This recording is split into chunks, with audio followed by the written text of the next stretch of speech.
Our next speaker will be Nicholas Butcher.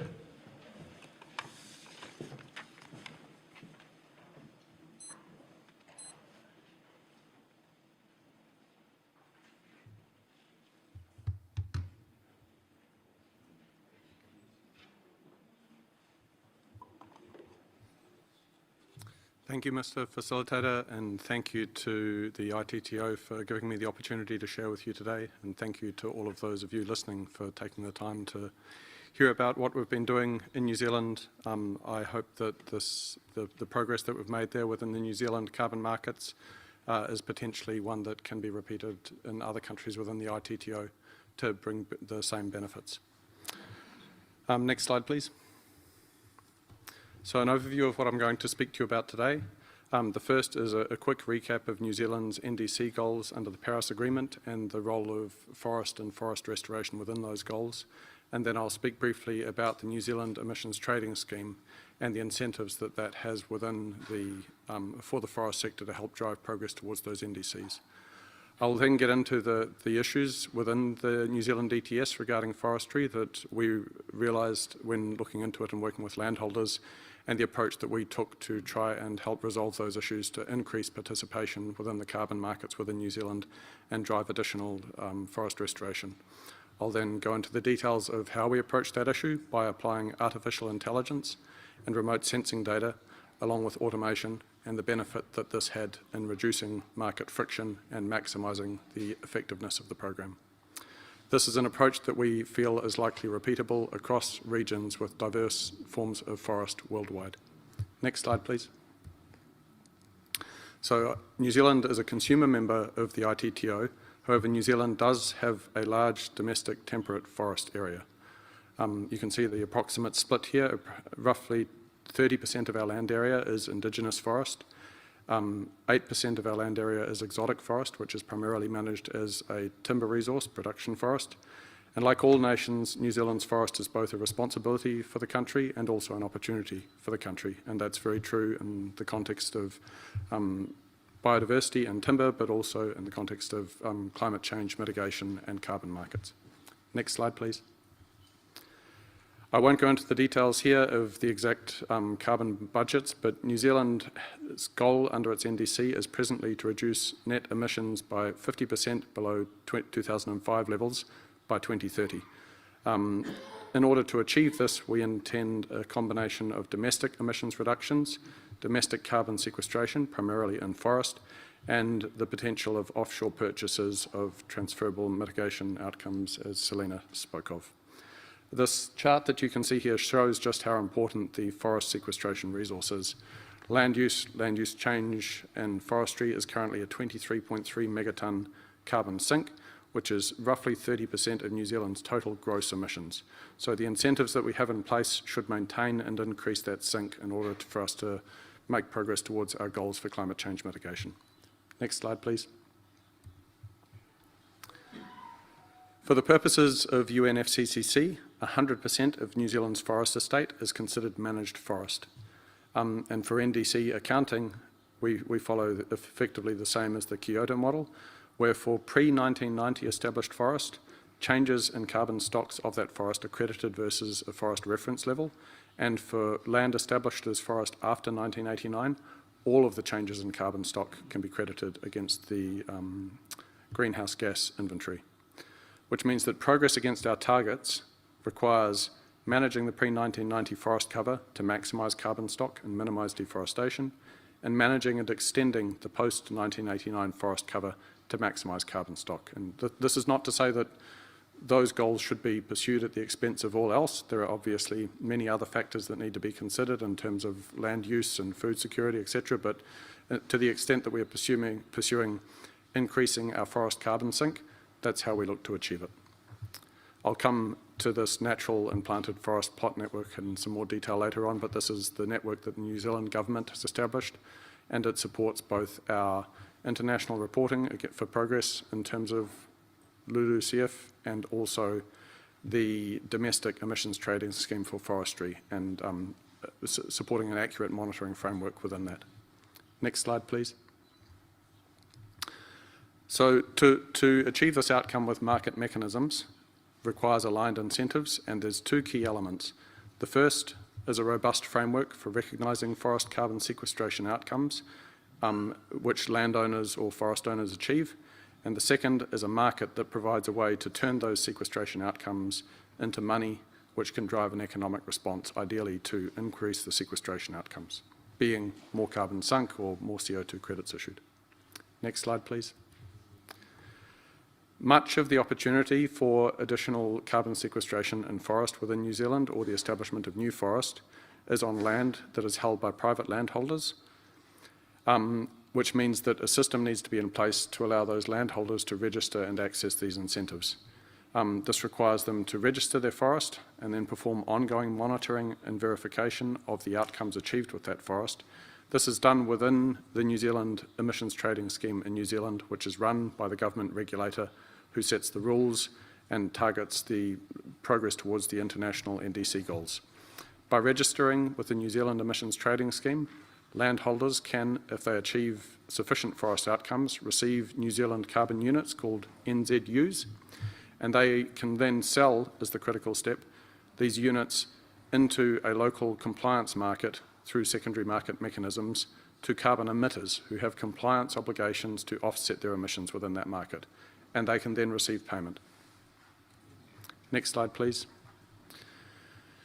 In many respects, the scheme has been extremely successful. There are almost 400,000 hectares of post-89 forest registered within the scheme, and it's estimated that approximately 13 million tonnes of CO2 sequestration will occur in 2022, with the resulting transfer of almost $600 million worth of carbon credits at the current prices. This very much represents a success. However, if we look at some of the things that haven't happened, we can also identify some of the further opportunities for progress. Next slide, please. When we began to work with landholders with the potential for registering forest within this scheme, we identified that only 55% of the estimated eligible forest was enrolled in the scheme.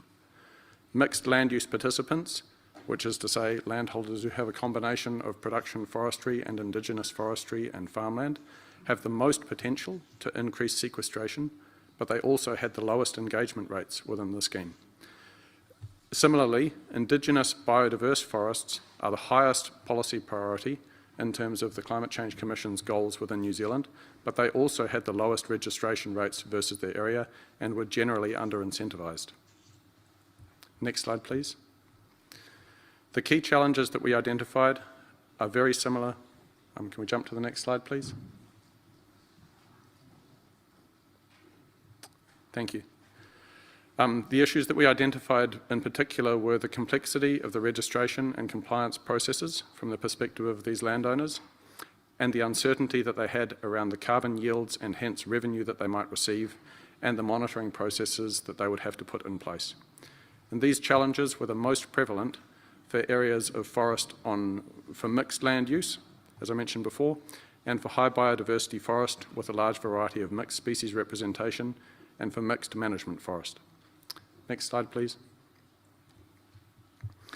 We've implemented a portfolio of solutions combining artificial intelligence and remote sensing data, along with handcrafted region-specific rules engines, and combined these with land ownership and boundary information available from the New Zealand land records to give every forest owner a customised assessment of the opportunity within the market and detail the process that they can go through in order to access the incentives and the market mechanisms.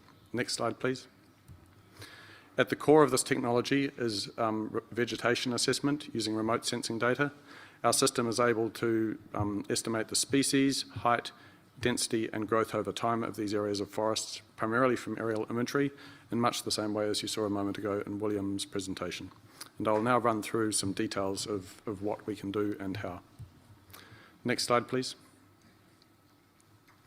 In order to accurately estimate the carbon sequestration rates, which are generally what is credited within these schemes, you need to have a good understanding of the combination of species within the area and the state of progression of those species and the carbon sequestration rates of these species.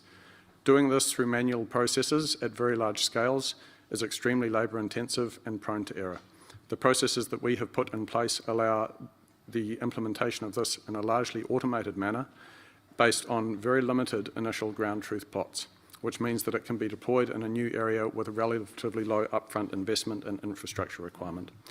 You can see here the performance of the algorithms across 3 different species classes using ground truth points established remotely within the area. This is just for species classification, but you can see that it does a good job of differentiating between the exotic species, which in this case is Pinus radiata, indigenous regenerating forest within the area, and gorse, which is a form of woody biomass. But this approach is extensible to any arbitrary combination of species in any form of forest with the approach that we use. Next slide, please. Once you have the basic species mixes, for most of the monitoring mechanisms, you need to establish vegetation boundaries within the area. This is the stratification, which William also spoke of. The output of this is the raw vegetation state, so that you can draw a boundary around the key areas that you're interested in. And from those boundaries, you can then look to apply the regional rules, which may exist for any given country under the UNFCCC guidelines. And I'll speak to those in the next slide. However, one of the key points that we're quite proud of as a company is that we achieve a 92% pixel level accuracy for vegetation segmentation across a given area, which, based on the benchmarking we have done within New Zealand at least, is beyond state of the art. Next slide, please. So it might seem strange to speak of vegetation in forest. However, there are many forms of vegetation that do not qualify as forest, and the definition of forest here comes down to the rules that the particular country has chosen to apply. At least up until recently with the Kyoto reporting, in New Zealand this meant a forest has to be an area of vegetation which is of more than 1 hectare and of greater than 30 metres average width and of greater than 30% average canopy cover, with the potential to grow to more than 5 metres height at maturity. Anything that doesn't qualify for that does not count as forest in terms of claims under in contributions towards NDCs. However, vegetation aggregates which do meet that contribute to the carbon inventory. And here you can see the process. We take first just the raw estimations of vegetation type, then we bridge the gaps to create polygons, then we simplify those polygons, and then we classify those polygons based on eligibility. And this can be applied for any arbitrary rule set based on a particular country's goals. Next slide, please.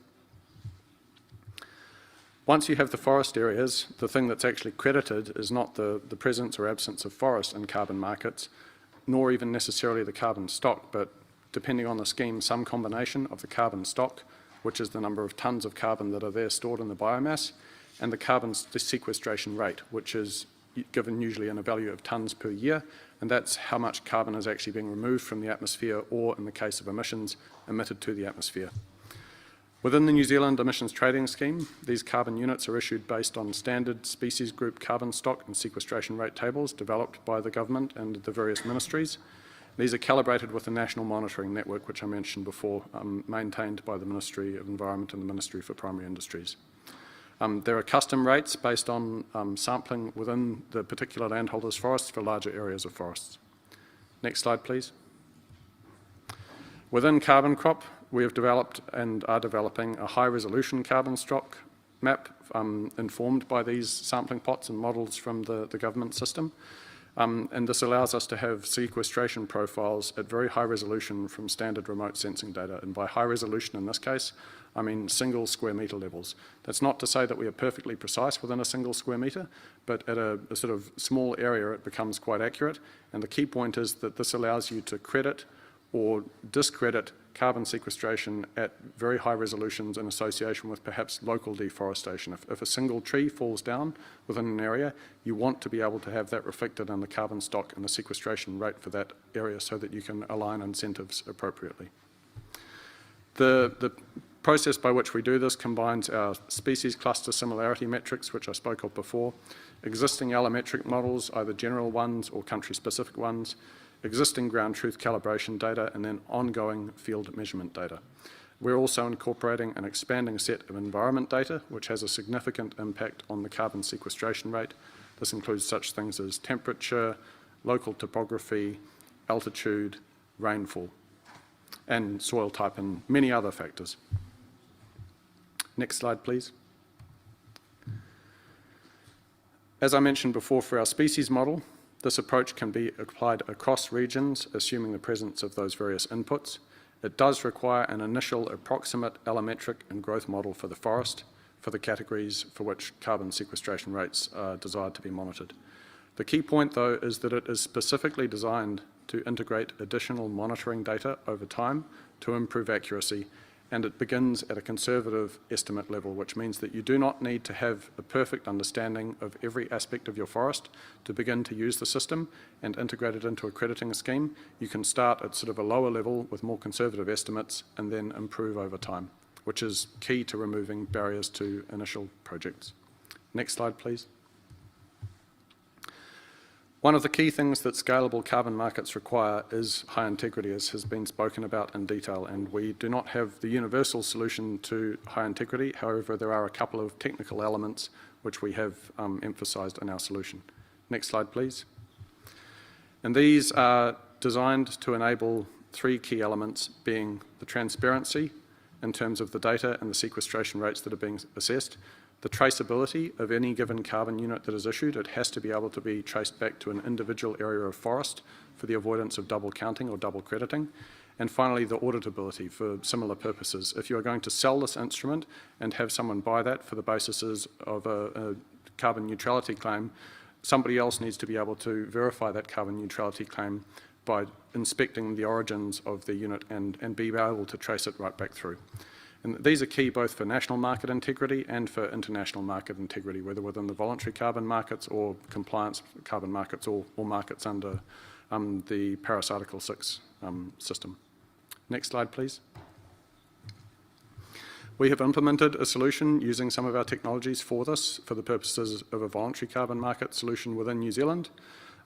We can segment any given property up into smaller component elements, estimate the carbon stocks and sequestration rates within that property, provide a projection of the future carbon sequestration rates both on expected growth profiles to the landholder, and then tokenise that carbon sequestration into tradable elements which can be traceable back to their origin. And for those, we track issuance, ownership and transactions, and can integrate with third-party elements. Now, these are not all necessarily elements that we would provide for any given project, because in many cases mature frameworks such as, or maturing frameworks such as domestic carbon markets, or the systems being put in place for RED or Paris Article 6 will already have these in place, and we don't intend to substitute those. But for national carbon markets, where they are not available, this provides a potential framework for development. Next slide, please. Here's another example. We developed a tool for this domestic carbon market which we call Carbon Tracer, and this supports the traceability, transparency and auditability elements. The key being that if a carbon offset buyer, even the buyer of a single individual tonne of carbon looking to perhaps offset a flight, wants to be able to trace where that tonne of carbon came from and verify that it's not duplicated elsewhere, they can do so by entering the unique identifier into our platform and then seeing the forest that it's associated with and the history of that forest and the sequestration associated with that forest. Next slide, please. But if anything, the bigger lesson that we learned within the New Zealand Emissions Trading Scheme was that these scalable markets require accessibility. And if they're not accessible, as Pierre talked about in great detail, it becomes very difficult for the incentives to actually have any effect, because the people who are able to take action can't get paid for them. Here again is just a single example of one of the tools we created. Reports can be built for the owner of any given area of forest, generated automatically from the vegetation data that we've assessed for that forest. And this tells them the different classes of forest they have within their area, the assessed sequestration rates, the potential financial returns. And because we've done this in an automated way, we can provide these to landholders for free within the New Zealand market, which means that for no upfront investment, they can get the details of their potential returns, and that allows them to make an informed decision about whether to progress with the project. Next slide, please. Finally, in terms of the technology, we've developed a fairly broad suite of online tooling. And the key of this, I won't go into the details, but this is an example of one of our larger projects where the landholder is expecting a return of several $1 million per year. Because it's an online tool and all parties can have access to it, they can quickly get a shared context of what the opportunity is and what the expectations are, so that any decision that's made is made with full knowledge. Next slide, please. So we're roughly 1 year on from the launch of this system now, and it's had a significant positive impact within New Zealand. Next slide, please. We've added approximately 13,000 hectares of forest within the emissions trading scheme, which is relatively small within the context of the scheme overall. But specifically to note, almost 80% of our registrations have been of high biodiversity native forest, and that represents roughly a 25% increase in the total registered high biodiversity forest area within a single year by us versus the total registered within the scheme up until this point. And this will result in the payout of roughly 30 million New Zealand dollars, which is approximately 20 million US dollars, to landholders for carbon early next year. Next slide, please. Sorry, I forgot to say next slide. This was the slide I was just speaking to. Next slide again, please. And the next slide again, please. So it's our view that these same technologies that we have developed and applied successfully within New Zealand could be applied to support high integrity forest carbon markets in any region. That's not to say that the entire portfolio of solutions will be directly applicable, but we're very interested to hear of the problems that those of you working and searching for solutions within these markets are having and how you see our technologies could prove valuable. Next slide, please. And we'd very much welcome the opportunity to collaborate with the ITTO and any member country to develop these solutions to apply to tropical forest. Next slide, please.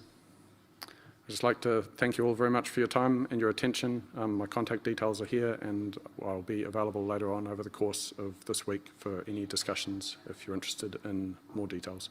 Thank you.